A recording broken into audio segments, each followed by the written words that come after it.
I've been getting back into anime recently. I remember first getting into anime back around 2016 with some of my first series being Parasite the Maxim and Hunter x Hunter. I stayed pretty invested until around 2018 or 2019 when I just kinda fell out of the genre for whatever reason. I didn't watch any anime for a while until a few months ago when I decided to give One Piece a third chance to pique my interest, which it finally did. I'll discuss One Piece at some point in the future, but the reason I explain all that is to give context on how I found the subject of this video, Tomodachi Game. I had just finished One Piece's Alabasta saga and I wanted to let those emotions marinate, so I stopped watching before I started Sky Island. I was still on Crunchyroll, so I started scrolling around to see what else was on the platform. I landed on my top picks for you section and the first suggestion was Tomodachi Game. While I didn't watch anime often at the time, I did still watch a lot of AniTube content, and I remember hearing about the show at some point. From the trailers and the synopsis, I just assumed it was going to be a Danganronpa clone. A cast of high schoolers going through what seemed to be a death game led by a cute mascot character definitely made me feel like this was a copy and paste of it. And after watching the show, I can say that it's actually not like Danganronpa. It's more like Squid Game. Let me explain what I mean with my analysis of the first season of Tomodachi Game.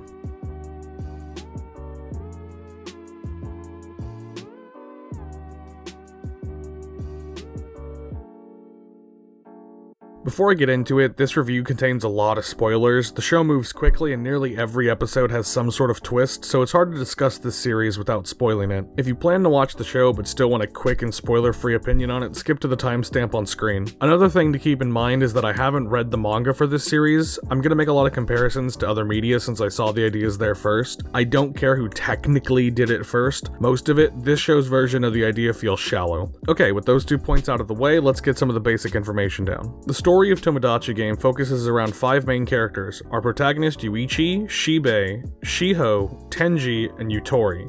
These 5 fall into your typical anime archetypes. Yuichi starts as your bland average protagonist, Shibei is the simple-minded best friend from a rich family, Shiho is the stern but caring class president, Tenji is the smart and responsible friend that reminds me a lot of Tenya Ida from My Hero Academia, and Yutori is the shy sweetheart who likes anime and was seemingly built to win any best girl contests around the show. These 5 protagonists are lured and kidnapped by an organization to participate in the Tomodachi Game. The group finds out that one of the members of their friend group owes 20 million yen, or around 150,000 USD, to the organization and signs themselves and the rest of their friends up to play the game to pay off the debt. The basics of how the Tomodachi Game works are pretty simple. The 20 million is split up between the 5, each with 4 million yen in debt. Through the series of games, the players can gain debt, lose debt, or dump their debt onto other players. The way this is done in each game is different, but the general idea is that people can betray their friends to push their debt onto a single person. This brings up the main themes behind both the game itself as well as the show. The worth of friendship and money, the power money can have over a person's empathy, and the fragility of trust when money is pitted against friendship. Get ready for this comparison a lot, but the game itself and the theme of money versus empathy reminds me a lot of Squid Game. The stakes in this show aren't as severe as they were in Squid Game, but the delivery feels pretty similar but done less effectively. Either way, those are the basics. Now let's get into what I thought the show did that was good, mid, and bad.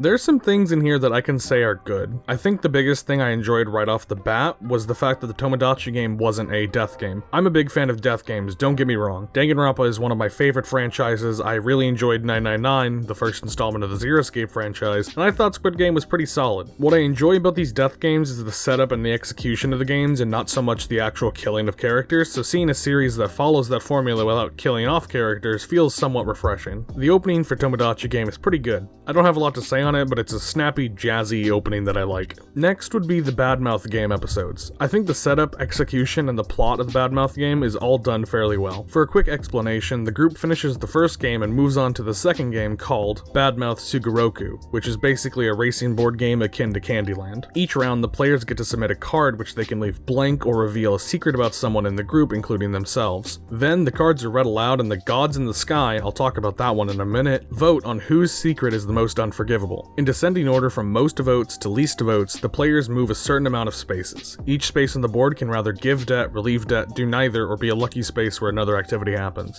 Whoever reaches the end receives all the debt every other player earned in that game on top of their own. That's the setup for the game, and the way the game plays is done pretty well. The game seems to go along normally with the players revealing secrets about each other to move others ahead. I do have one gripe with the game though, and that's that the traitor is revealed during the middle of this game. The traitor turns out to be Tenji, the Tenya eat a guy, but I think the reveal would have been better towards the end of the game. This game lasts from the halfway point of episode 2 to episode 6, and he gets revealed in episode 4. Despite this arc still plays out well. Tenji seems to have this incel motivation to destroy the friend group to have Shiho, who turned out to be his childhood crush, all to himself. The friend group splinters as Tenji reveals secrets about the others he gained through eavesdropping over the years and frames it as if others revealed the secrets.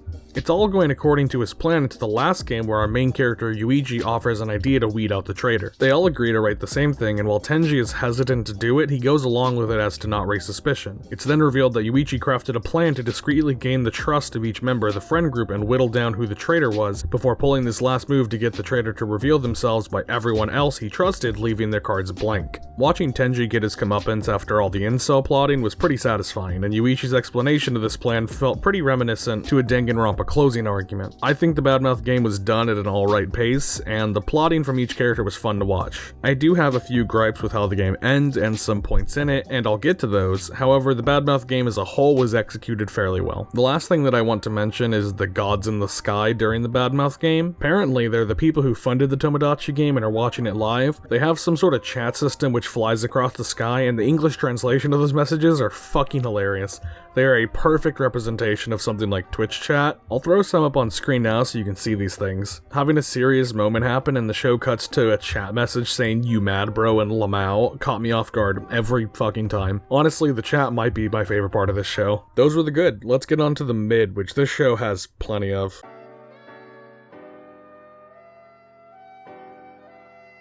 The characters in this show are incredibly cliché. There's some who try to deviate from their archetypes, but I'll talk about them in a bit since those tend to be pretty bad. Most of these characters are bland archetypes that we've seen a billion times. The dumb best friend, the strict class president, the shy anime-loving girl, the boy genius, the hot-headed compassionate guy, you name it. These characters don't offer a lot of substance, but they're passable enough that I didn't dislike any of them for their blandness. After the Badmouth game, Yuichi and Tenji are sent out to play hide-and-seek against another friend group called Group K. This entire arc was pretty average. The plot from Yuichi wasn't even really a plot, and the other characters felt kind of boring. The entire thing was just kind of alright, not really much else to say. The mascot of the Tomodachi game, Manabu, was just a clone of Monokuma from Danganronpa. Really, he felt indistinguishable apart from the fact that Manabu doesn't carry the same intensity and evil that Monokuma does. Manabu's mannerisms, speech patterns, movement, and attitude towards the gaming contestants all feel like a watered-down version of Monokuma. Manabu serves his role in this show, but he's so mediocre that it makes me feel kind of miffed at him. The music in this show is pretty average. I don't have anything to complain about when it comes to the music, but it just wasn't very memorable besides the opening song. Again, the composer seemingly took some inspiration from Masafumi Takada, since some points in this music feel like Danganronpa music, but that's usually used more as a motif. Not bad, but the OST is nothing to write home about.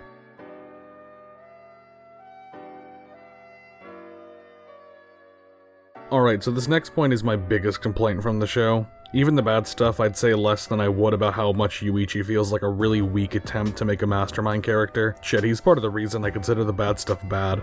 To put it bluntly, Yuichi feels like the writers tried to create a new modern Light Yagami character, but managed to miss the mark by quite a lot. It isn't a stretch to compare the two either. I've seen people trying to compare Yuichi to Light and calling Yuichi the new Light Yagami. Yuichi is initially shown to be a standard anime protagonist, but shows an inkling of his true nature during the first episode. While playing Badmouth Sugoroku, Yuichi is just portrayed as another person trying to survive this game with no idea who the traitor is. It isn't until the very end of the Badmouth game where he reveals that he was actually plotting the entire time to gain the trust of each member until he determined that Tenji was the traitor. The way it was executed was okay, but I feel like the show could have done this much better. If we had gotten a back and forth of seeing Yuichi plotting during the game and Tenji plotting and thinking he was going to succeed, I think it would have been a more satisfying conclusion to the game and a better way to portray Yuichi's intelligence and cunning. We saw Yuichi was smarter than he let on earlier in the show, but keeping the main character's plan a secret from the audience makes the reveal less impactful. After that, Yuichi and Tenji move on to the hide-and-seek game, in which Yuichi crafts a plan to win. However, the plan itself really isn't that interesting. The show tries to portray his plan as meticulously crafted and clever, but the plan is more so just Yuichi being sadistic than intelligent. Yuichi starves Tenji, pushes a woman off a cliff, manipulates a guy to join his team by using the aforementioned woman, and beats the shit out of the guy until the other team surrenders. It's not really an interesting plan, it's more just Yuichi being an asshole. I'm really hammering the point that Yuichi isn't really that smart, but but that's just because both the show and its fans really try to convince you that he is. Yeah, his plan during the Badmouth game was alright, but everything after that just feels like he's just being sadistic until he gets his way. There's more examples of Yuichi being a dick, but I'll talk about that towards the end of this video. Yuichi is just kind of an asshole that people seem to think is actually really smart when he really feels like a watered down Light Yagami, sans the actual intelligence. The reason Light's regarded as a mastermind is because his plans were very intricate and detailed, and he was competing against someone with the same intelligence and won. Light thought out every step of his plan and executed them almost flawlessly. Yuichi just kinda hurts people and manipulates people's empathy until they submit. A character like Yuichi could be good, but the comparisons to Light are inherently flawed, and the way Yuichi's sadistic nature is written feels half-baked. Overall, Yuichi as a character in Mastermind is just kind of average, if not less than. That covers the mediocre, let's talk about what sucked.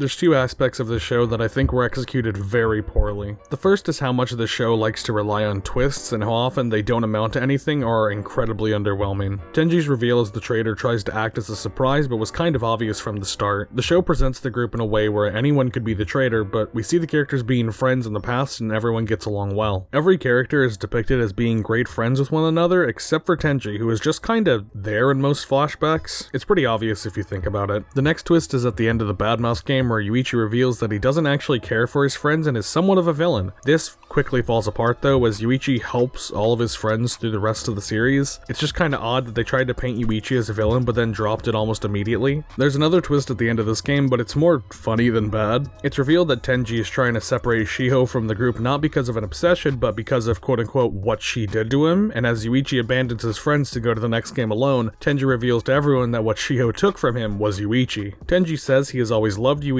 gives proof that he lied to also move to the next game with Yuichi, walks over to him and kisses him as they fall into the dark below. It's immediately resolved in the next episode as Tenji only did that to move on to the next game, but it's funny because of what I wrote in my notes I took while I was watching. I'll throw it up on screen now, but you can check out my full notes I took while I watched the show as well as a bunch of other behind the scenes stuff I do for these videos on my Patreon at patreon.com/Eithan.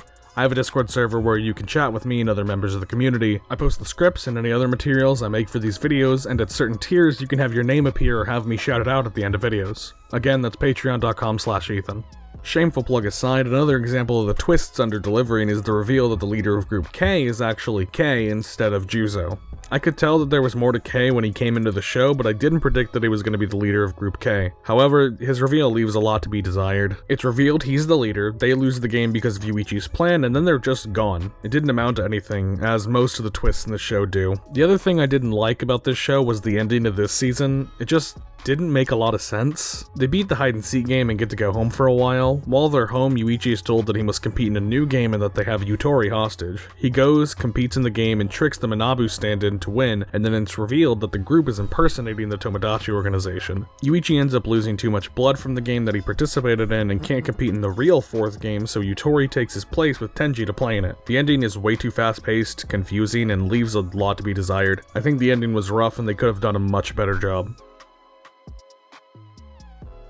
I went into Tomodachi Game thinking this was going to be a straight-up clone of other death games, and while the show did have some aspects that I enjoyed that diverted from the formula, a lot of this show still relies on those tropes and executes most of them mediocrely and some of them poorly. The characters are pretty bland and cliche, and the ones that do divert from the normal formula miss the mark they were aiming for. The protagonist is portrayed as this intelligent mastermind akin to Light Yagami, but he realistically is just a quick-witted sadist, and the comparisons to Light definitely bring Yuichi down. The twists in the show are sloppy or underutilized, and the ending is confusing and leaves a lot to be desired. So not all bad though, a solid opening song, the twists on the standard death game setup, one of the best depictions of a stream chat I've seen in any anime, and the first two games are actually pretty solid in their execution. The show really does drop off after the second game though, so if I were to recommend any part of the show, watch the first 6 episodes. If I were basing my rating on those, I'd give it a 7 out of 10, but the second half of this season really brings down the first, so overall I'm gonna have to give the show a 5 out of 10. Despite that, I'd still say give this show a watch. It's an okay show and you might like it, but personally I thought most of it was pretty mid. Hey, I hope you enjoyed the video. If you did, leave a like on this video, subscribe to the channel so that you can see more of my content, and hit the notification bell so that you get notified whenever new videos do come out. And if you've already seen Tomodachi Game, comment what you thought of the show, because again, I thought it was pretty mediocre, but I'm curious to see how other people saw the show. And also comment any other series you want me to watch and review. I'd prefer it if it was a 12 to 24 episode series, because recommending me a series that has hundreds of episodes is going to take a long time considering I'm already watching One Piece, and that's going to take a long time for those videos to come out, so I don't really have a lot of room or time to watch something like Dragon Ball or Bleach or anything like that. But if you do have a shorter series that you want to recommend to me that you want me to check out, I'd love to see your recommendations. If you want more content from me, you can go check out my Twitter at Eithan Tweets. I do tweet stuff over there sometimes, and you might enjoy it. And if you want to financially support me and the channel, you can go check out my Patreon at patreon.com/Eithan.